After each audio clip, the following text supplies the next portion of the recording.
वैसे जरूरी नहीं है, लेकिन वीडियो को लाइक या फिर डिसलाइक कर दिया करें। आज मैं एक्सप्लेन करूंगी इसकी पार्ट 1 को और 2 को। तो चलते हैं पहले पार्ट 1 की एक्सप्लेनेशन की तरफ। मूवी का स्टार्ट होता है एक भागते हुए लड़के से, जो कि बर्फीले पहाड़ों में किसी से बचकर बहुत तेजी से भाग रहा होता है, लेकिन अनलकीली वो और ज्यादा नहीं भाग पाता, जिसकी वजह से वो वहीं पर ही गिर जाता है। लेकिन तभी कोई वहाँ पर आकर उसे जिंदा ही बर्फ में दफन कर देता है। इसके बाद सीन शिफ्ट होकर उस बच्चे के पेरेंट्स पर आता है, जो एक इंटरव्यू में अपने बेटे के बारे में बताते हुए कहते हैं कि वो खेलने गया था, लेकिन उसके बाद वो कभी भी वापस घर नहीं आया। इट्स मीन उन्हें आज तक ये बात पता नहीं चल पाई कि आखिर उनके बेटे के साथ एग्जैक्टली हुआ क्या था। लेकिन फिर इस हादसे के बाद उस जगह से बहुत सारी मिसिंग रिपोर्ट्स आने लगती हैं। बहुत ही कम टाइम में 50 से लेकर 100 तक लोग गायब हो रहे थे, लेकिन अभी तक लोगों का गायब होना सिर्फ एक मिस्ट्री बना हुआ था। इसके बाद नेक्स्ट सीन में हम एक गाड़ी को एक रोड पर जाता हुआ देखते हैं। उस गाड़ी में 5 लोग थे जो आपस में फ्रेंड्स थे। उनमें एक लड़की का नाम तो जेनी होता है और दूसरी का नाम इनगुन होता है। ये सभी फ्रेंड्स स्केटिंग के लिए जा रहे थे। अब क्योंकि इस बार उन्हें स्केटिंग का कोई भी प्लेटफॉर्म खाली नहीं मिला था, इसीलिए वो इस बार एक ऐसी जगह पर आए थे जहाँ चारों तरफ बर्फ ही बर्फ थी। साथ साथ वो जगह काफी सुनसान भी थी। वो सब लोग वहाँ पर स्केटिंग करते हैं और काफी इंजॉय करते हैं, लेकिन अचानक स्केटिंग करते हुए उनकी एक फ्रेंड का एक्सीडेंट हो जाता है, जिसकी वजह से उसकी पाँव की हड्डी में काफी गहरी चोट आती है, जिसे किसी ट्रीटमेंट के बगैर ठीक करना इम्पॉसिबल था। लेकिन अब रात होने वाली थी और उनकी गाड़ी भी काफी दूर थी। तभी जेनी को वहाँ पर एक घर दिखता है और पास जाने पर उन्हें पता चलता है कि असल में ये एक होटल है, लेकिन वो दरवाजा अंदर से लॉक था। इसीलिए जेनी का फ्रेंड विंडो का ग्लास तोड़कर अंदर जाता है और फिर दरवाजा खोलकर उन सभी को अंदर बुला लेता है। अंदर जाकर वो सबसे पहले फर्स्ट एड बॉक्स ढूंढते हैं ताकि वो अपनी इंजर्ड फ्रेंड का ट्रीटमेंट कर सके, लेकिन उन्हें वहाँ पर फर्स्ट एड बॉक्स तो नहीं मिलता, मगर बहुत सारी वाइन मिल जाती है। इसीलिए जेनी उसकी चोट को साफ करती है और फिर वहाँ से मिले ग्लू की मदद से उसे चिपका देती है। साथ साथ वो उसे एक पेन किलर भी दे देती है, जिससे वो काफी बेटर फील करता है। अब क्योंकि काफी रात हो चुकी थी, इसीलिए वो लाइट ऑन करने के लिए जनरेटर रूम में जाते हैं, लेकिन जेनी अपने इंजर्ड फ्रेंड के पास ही रुकती है, जहाँ वो दोनों लैंटर्न की रोशनी में बातें कर रहे होते हैं और अपनी स्कूल लाइफ को मिस कर रहे होते हैं। तभी होटल का मेन डोर अपने आप ही खुल जाता है और जब जेनी वहाँ पर चेक करने के लिए जाती है तो वहाँ पर कोई भी नहीं होता। इसीलिए वो सोचती है कि शायद ये हवा की वजह से ही खुल गया होगा। लेकिन तभी हम सामने से किसी अननोन पर्सन को गुजरते हुए देखते हैं। उधर जेनी के फ्रेंड को जनरेटर मिल जाता है और वो उसे ऑन भी कर देता है। इसीलिए अब इनगुन और उसका फ्रेंड इस होटल को एक्सप्लोर करने लगते हैं। इसी दौरान उन्हें एक जला हुआ रूम भी मिलता है, जिसकी दीवार पर किसी इंसान की स्किन भी चिपकी हुई थी। तब ये देखकर वो दोनों उस रूम से बाहर आ जाते हैं। अब क्योंकि होटल में लाइट आ जाती है, इसीलिए म्यूजिक भी ऑन हो जाता है। तभी जेनी को उस होटल की एक डायरी मिलती है, जिस पर लिखा हुआ था कि लास्ट एंट्री 1975 की है और उसमें ये भी लिखा हुआ था कि उम्मीद मत खोएं, आपको आपका बेटा जरूर मिल जाएगा। उसी के अंदर एक पिक्चर भी होती है, एक फैमिली की पिक्चर। ये वही फैमिली होती है जिसे हमने मूवी के स्टार्ट में भी देखा था, यानी वो बच्चा जो बर्फ में भाग रहा था और उसके पेरेंट्स। होटल की हर एक चीज काफी पुरानी होती है, लेकिन उनमें से कोई भी इस चीज को नोटिस नहीं करता, बल्कि वो तो अपने ही एंजॉयमेंट में लगे होते हैं। इसी बीच हम कोई अजीब सी आवाज को भी नोटिस करते हैं, लेकिन वो लोग इसे भी इग्नोर कर देते हैं। अब क्योंकि सोने का टाइम हो गया था, इसीलिए जेनी और उसका फ्रेंड अपने इंजर्ड फ्रेंड के पास ही रुकते हैं, लेकिन इनगुन और उसका फ्रेंड सोने के लिए एक दूसरे रूम में चले जाते हैं। लेकिन आधी रात को उन दोनों के बीच किसी बात को लेकर बहस हो जाती है, इसीलिए इनगुन का फ्रेंड उससे नाराज होकर उस रूम से निकलकर लिविंग रूम में आ जाता है और हाई वॉल्यूम म्यूजिक में ड्रिंक करने लगता है। इसके बाद जब इनगुन रूम में अकेली होती है तो उसे वहाँ पर किसी के प्रेजेंस का एहसास होता है, इसीलिए वो भी अपने फ्रेंड्स के पास जाने लगती है। लेकिन इससे पहले कि वो वहाँ से निकल पाती, कोई पीछे से आकर एक एक्स से उस पर अटैक कर देता है और उसे अंदर खींच लेता है। वो अननोन पर्सन इनगुन को काफी इंजर्ड कर देता है, जिसकी वजह से वो काफी चिल्लाती भी है, लेकिन हाई वॉल्यूम म्यूजिक की वजह से कोई भी उसकी आवाज नहीं सुन पाता।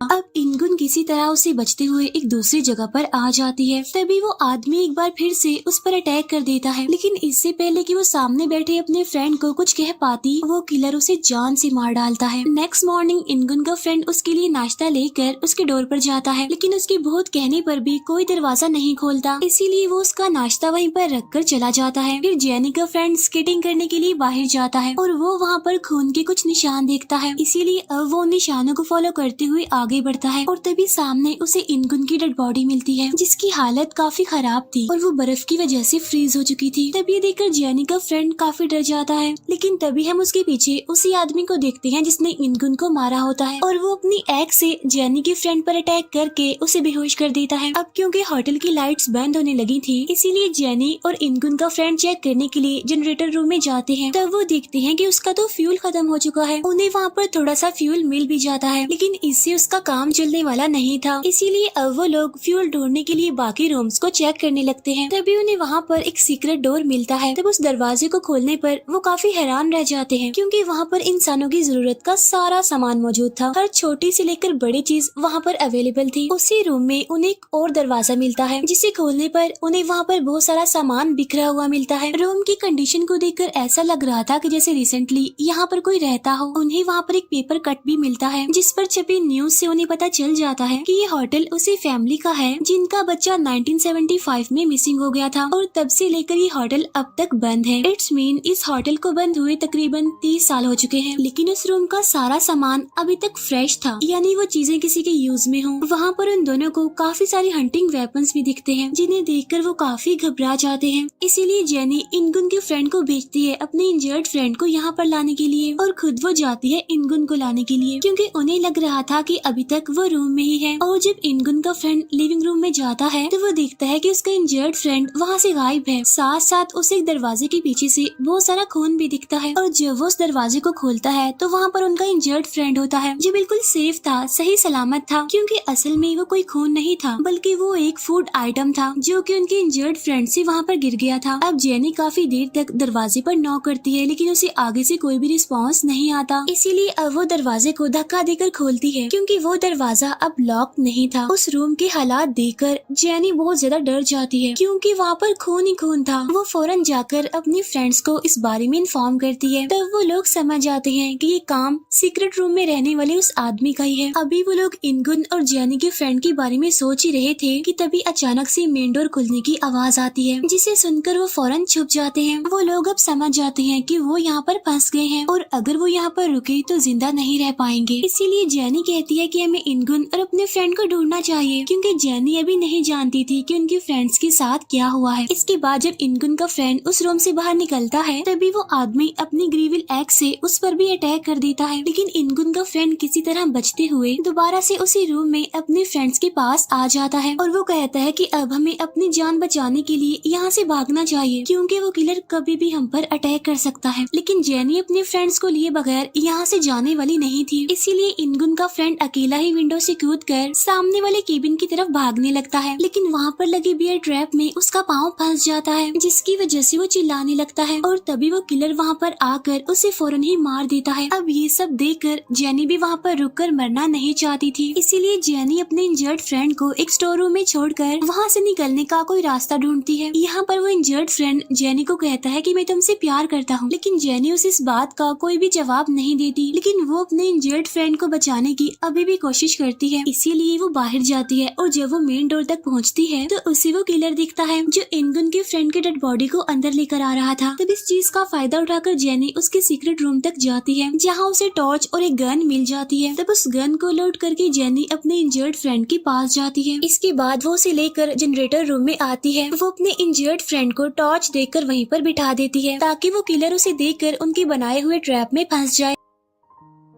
इसके बाद जेनी एक रूम में जाती है जहाँ उसे अपने फ्रेंड्स की डेड बॉडीज मिलती हैं, लेकिन उनमें से जेनी का फ्रेंड अभी भी जिंदा था। जेनी उसे बाहर लाने की काफी कोशिश करती है, लेकिन वो चलने के काबिल नहीं था, इसीलिए वो उसे चुपचाप वहीं पर लेटे रहने के लिए कहती है। और तभी जेनी का इंजर्ड फ्रेंड कहता है कि वो किलर हमारी तरफ आ रहा है। असल में जेनी उसे रूम में बंद करना चाहती थी और प्लान के अकॉर्डिंग वो रूम में बंद हो भी जाता है, लेकिन उस रूम में जेनी का फ्रेंड भी है और वो जिंदा भी है। इसीलिए जेनी गन सामने करके उस डोर को ओपन करती है, लेकिन वो किलर जेनी के फ्रेंड को किसी ढाल की तरह यूज कर रहा था। और मुसीबत की बात तो ये थी कि उनके पास गोली भी सिर्फ एक ही थी और अगर निशाना छूट गया तो उनकी मौत कंफर्म है। लेकिन जब जेनी शूट करती है तो उसका इंजर्ड फ्रेंड उसे धक्का दे देता है ताकि गोली जेनी के फ्रेंड को ना लगे, लेकिन गोली चलने की वजह से वो किलर जेनी के फ्रेंड को मार डालता है। अब ये देखकर जेनी का इंजर्ड फ्रेंड उसे वहाँ से भगा देता है और खुद वो उस किलर पर खाली बंदूक ताने खड़ा होता है, लेकिन वो किलर जानता था कि वो गन खाली जाती है, इसीलिए वो एकदम से जेनी की इंजर्ड फ्रेंड को भी मार डालता है। बाहर जेनी स्केटिंग बोर्ड की मदद से वहाँ से भागने की कोशिश कर रही होती है, लेकिन अंधेरा काफी होने की वजह से वो वहाँ से नहीं भाग पाती, जिसकी वजह से वो किलर उस पर भी अटैक कर देता है। नेक्स्ट मॉर्निंग हम देखते हैं कि जेनी अभी जिंदा है और वो किलर उन सबको मरा हुआ समझकर खींचते हुए कहीं पर ले जा रहा था। तभी जेनी देखती है कि आगे काफी गहरा पिट है, जिसमें एक एक करके वो किलर उन डेड बॉडीज को फेंकने लगता है। तभी जेनी को वहाँ पर एक नाइफ दिखता है, जिसे लेकर वो उस किलर पर अटैक कर देती है, लेकिन वो किलर उसे अपनी ग्रीविल एक्स से मारता है, जिसकी वजह से वो नीचे गिर जाती है। तभी जेनी उस किलर के सन ग्लासेस को निकाल देती है और वो उसका फेस देख लेती है और उसे पहचान लेती है। असल में वो किलर कोई और नहीं बल्कि उस होटल के मालिक का बेटा था, यानी जो कई सालों पहले अचानक गायब हो गया था। अब क्योंकि उसकी आंख पर एक बर्थ मार्क था, इसीलिए जेनी ने उसे आसानी से पहचान लिया। अब जेनी मौके का फायदा उठाकर उसे भी पिट में गिरा देती है और किलर के गिरते ही कहानी फ्लैशबैक में चली जाती है। अब यहाँ पर हम जान पाते हैं कि उस लड़के के बर्थ मार्क की वजह से हर कोई उसे बुली करता था, हर कोई उसे परेशान करता था। इसी वजह से उसकी पेरेंट्स को शर्मिंदगी का सामना करना पड़ता था। और जो सीन हमने मूवी के स्टार्ट में देखा था, यानी वो बच्चा जिनसे बचकर भाग रहा था, वो कोई और नहीं बल्कि उसके पेरेंट्स थे, जो अपने बेटे को वहीं पर दफना देते हैं, लेकिन वो किसी तरह से बच जाता है और तभी से वो सब लोगों को मार कर अपना बदला ले रहा है। यहाँ पर वो किलर मर जाता है और जेनी जिंदा बच जाती है और ये पार्ट यहीं पर एंड हो जाता है। और अब मैं एक्सप्लेन करूंगी इसके पार्ट 2 को। पार्ट 2 के स्टार्ट में हम उन्हीं सुनसान बर्फीले पहाड़ों को देखते हैं, लेकिन अब यहाँ पर जेनी नहीं होती। इसके बाद हमें एक हॉस्पिटल दिखाया जाता है जो कि इसी एरिया में बना हुआ है, यानी सुनसान बर्फीले पहाड़ों में। लेकिन बहुत जल्द ये हॉस्पिटल बंद भी होने वाला है, क्योंकि बर्फीले इलाके की वजह से यहाँ पर बहुत ही कम पेशेंट्स आते हैं। इस हॉस्पिटल में बस 2 डॉक्टर होते हैं, जिनमें फीमेल डॉक्टर का नाम कैमिला होता है, एक नर्स होती है और 2 पेशेंट्स, जिनमें एक छोटा बच्चा होता है। कैमिला का फ्रेंड इस बर्फीले इलाकों में मिसिंग लोगों की हेल्प करता है, इसीलिए वो अक्सर कैमिला से मिलने आ जाता है। आज जब वो कैमिला के साथ होता है तो उसे कॉल आती है, जिसके थ्रू उसे पता चलता है कि हॉस्पिटल के पास एक अनजान गाड़ी खड़ी हुई है। अब कैमिला का फ्रेंड जब वहाँ पर जाता है तो उसे वहाँ पर कोई भी इंसान नहीं दिखता।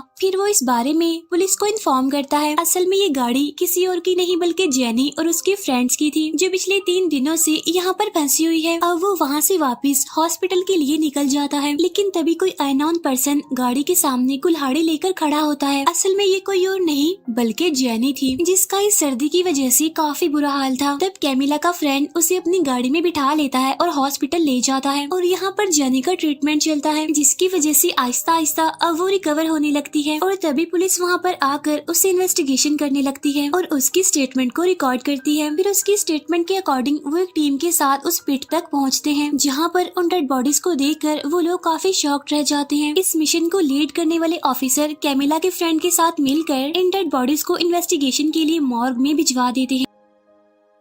इसके बाद वो सीनियर ऑफिसर अपने 2 ऑफिसर्स को उस मिस्टीरियस होटल की इन्वेस्टिगेशन के लिए भेजते हैं और जब वो ऑफिसर्स वहाँ पर जाकर चेक करते हैं तो उन्हें वहाँ पर कोई भी एविडेंस नहीं मिलता। उधर उन डेड बॉडीज की फोरेंसिक रिपोर्ट निकाली जाती है, जिसमें उस किलर के बर्थ मार्क को देखकर सीनियर ऑफिसर को उस मिसिंग बच्चे का केस याद आ जाता है। इसीलिए वो इस पर इन्वेस्टिगेशन करने लगता है, ताकि वो ये पता लगवा सके कि वो बच्चा किलर कैसे बना। उधर जेनी को उस किलर के बारे में नाइटमेयर्स आने लगते हैं, जिसकी वजह से वो मेंटली रिकवर नहीं हो पा रही थी। तभी कैमिला जेनी को इन्फॉर्म करती है कि तुम्हारे फ्रेंड्स की डेड बॉडीज हॉस्पिटल में लाई गई है, अगर तुम चाहो तो उन्हें देख सकती हो। और जब जेनी वहाँ पर जाकर अपने फ्रेंड्स की डेड बॉडीज को देखती है तो वो पागल सी हो जाती है। उसे इतना गुस्सा आता है कि किलर की डेड बॉडी को मारने लगती है। तभी वहाँ पर डॉक्टर आते हैं और उसे मेडिसिन देकर बेहोश कर देते हैं। और जब नर्स उन डेड बॉडीज के कपड़े उतार रही थी तो तभी अचानक से किलर की डेड बॉडी में मूवमेंट होने लगती है। इट्स मीन वो अभी मरा नहीं था बल्कि वो भी जिंदा था। इसीलिए डॉक्टर्स उसे होश में लाने की कोशिश करते हैं और फिर देखते ही देखते वो किलर नॉर्मल कंडीशन में आ जाता है वापस। इस दौरान जेनी वहाँ पर आ जाती है और उन्हें ऐसा करने से मना कर देती है, क्योंकि वो जानती थी कि अगर ये हैवान फिर से जाग गया तो ये सबको मार डालेगा। लेकिन जेनी की ज्यादा शोर मचाने की वजह से पुलिस उसे बांध देती है। साथ साथ उस किलर को भी चैन से बांध दिया जाता है, क्योंकि अब उसे मर्डर केस में जेल भेजा जा रहा था। इसके बाद सभी लोग उस रूम से चले जाते हैं, लेकिन एक पुलिस ऑफिसर वहीं पर ही रुक जाता है उस किलर पर नजर रखने के लिए। लेकिन इससे पहले कि उस पुलिस ऑफिसर को कुछ पता चल पाता, वो किलर एक नाइफ से उसका गला काट देता है और खुद वो चेन से फ्री होकर अपने अगले शिकार के लिए निकल जाता है। इसके बाद जब नर्स शावर लेकर बाहर आती है तो वो किलर पीछे से आकर एक फायर एक्सटिंग्विशर से उस पर अटैक कर देता है और उसके फेस को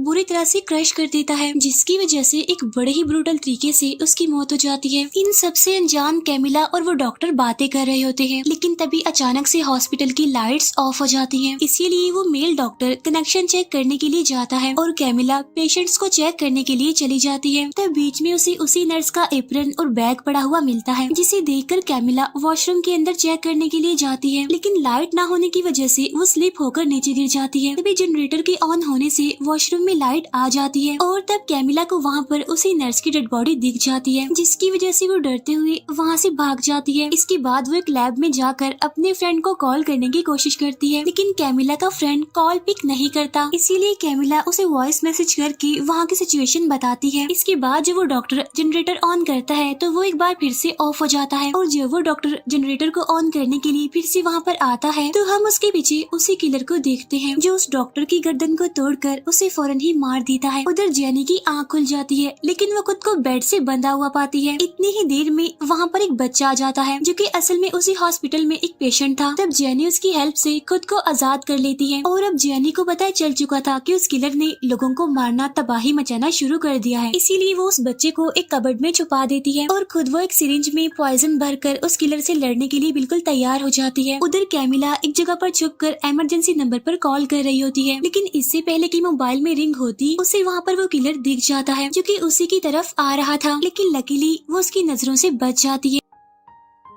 इसके बाद वो वहाँ से निकलकर एक रूम में जाती है जहाँ पर काफी अंधेरा था और तभी वहाँ अचानक से उस पर कोई अटैक कर देता है। असल में वो कोई और नहीं बल्कि जेनी थी, जो कि कैमिला को वो किलर समझकर उसकी गर्दन में वो इंजेक्शन लगा देती है। लेकिन यहाँ पर भी लकीली कैमिला बच जाती है, क्योंकि अभी तक जेनी ने पॉइजन को इंजेक्ट नहीं किया था। लेकिन जल्दबाजी में कैमिला का मोबाइल टूट जाता है। इसका मतलब ये था कि अब वो लोग बाहर से कोई भी हेल्प नहीं बुला सकते थे। जेनी कहती है कि हमें अपने पेशेंट्स को लेकर यहाँ से निकलना चाहिए, लेकिन कैमिला उस डॉक्टर को लिए बगैर यहाँ से जाना नहीं चाहती थी। इसीलिए वो उसे ढूंढने के लिए बेसमेंट की तरफ जाती है। इसके बाद जेनी उस बच्चे को लेने के लिए जाती है, लेकिन वो बच्चा वहाँ से गायब होता है और जब कैमिला वहाँ पर होती है तो उसे उस किलर के चलने की आवाज सुनाई देती है। इसीलिए वो फौरन वहाँ पर छुप जाती है, लेकिन तभी वो किलर भी वहाँ पर आ जाता है और कैमिला पर अटैक कर देता है। लेकिन इसी दौरान जेनी वहाँ पर आ जाती है और वो कैमिला को बचाकर उसे रूम से बाहर ले आती है। इसके बाद वो किलर को उस रूम में बंद कर देती है। इसके बाद वो बच्चा भी वहाँ पर आ जाता है और अब वो तीनों वहाँ से भागने लगते हैं और भागते भागते वो हॉस्पिटल से बाहर आ जाते हैं, जहाँ कैमिला का फ्रेंड और वो सीनियर ऑफिसर पहले से ही मौजूद होते हैं, जो कि असल में कैमिला के वॉइस मैसेज सुनकर वहाँ पर आए थे, क्योंकि हम जानते हैं कि वो सीनियर ऑफिसर इस केस पर डीपली इन्वेस्टिगेशन कर रहा था। इसीलिए अब उसे पता चलता है कि उस बच्चे का गायब हो जाना ही होटल का सीक्रेट नहीं है, बल्कि उससे पहले ही वहाँ पर बहुत सारे अजीब हादसे हो चुके थे। क्योंकि पार्ट 1 में हमने जो जला हुआ रूम देखा था, असल में वहाँ पर एक ऑफिसर रहा करता था, जो कि उस होटल की मिस्ट्री से पहले ही वहाँ पर रिसर्च कर रहा था। अब कोई भी नहीं चाहता था कि उस होटल का सीक्रेट रिवील हो, इसीलिए उस रूम में आग लगा दी गई। लेकिन किसी तरह से वो ऑफिसर जिंदा बच जाता है, जो कि वहाँ पर रहा करता था। और तब वो सीनियर ऑफिसर उस ऑफिसर से मिलकर उसे उस किलर के बारे में बताता है। तब यहाँ पर हमें पता चलता है कि वो किलर बचपन से ही काफी मिस्टीरियस है, इसीलिए तो वो हर बार बच जाता है। अब एक टीम उस पिट तक जाती है, जहाँ उन्हें बहुत सारी डेड बॉडीज मिलती है और उन सबको उस किलर ने ही मारा था। अब कैमिला को ये लगता था कि हॉस्पिटल में वो मेल डॉक्टर और वो बूढ़ी औरत अभी तक सही सलामत और जिंदा है, इसीलिए उन्हें बचाने के लिए कैमिला का फ्रेंड अपने 2 साथियों और सीनियर ऑफिसर के साथ अंदर जाता है, जहाँ पर वो बूढ़ी औरत उन्हें बिल्कुल सही सलामत मिलती है। लेकिन एक पुलिस ऑफिसर की डेड बॉडी वहाँ पर मिलती है, जिसे चेक करने के लिए एक दूसरा ऑफिसर उसके पास जाता है। ठीक उसी टाइम वो किलर एक वायर से उसे एक रूम में खींच लेता है और जब कैमिला का फ्रेंड उस रूम का दरवाजा खोलता है तो वो किलर कैमिला के फ्रेंड और उस सीनियर ऑफिसर को मार देता है। जब बाहर बैठे एक ऑफिसर को रेडियो पर कोई रिप्लाई नहीं मिलता तो वो जेनी और कैमिला के साथ मिलकर अंदर जाने का फैसला करता है। लेकिन तभी वो किलर गाड़ी पर अटैक करके कैमिला को बाहर खींच लेता है। लेकिन इससे पहले कि वो एक्स से कैमिला को मारता, कैमिला का फ्रेंड वहाँ पर आकर उस किलर को शूट कर देता है, क्योंकि वो अभी तक जिंदा था, मरा नहीं था। लेकिन अब वो कैमिला की आंखों के सामने मर जाता है, जिसकी वजह से कैमिला काफी दुखी होकर रोने लगती है और तब जेनी उसे रिलैक्स करती है। इसी दौरान वो किलर भी वहाँ से गायब हो जाता है। अब यहाँ पर जेनी डिसाइड करती है कि वो ही उस किलर को मारेगी, इसीलिए वो गन लेती है, स्केटिंग बोर्ड के जरिए उस होटल तक जाने लगती है,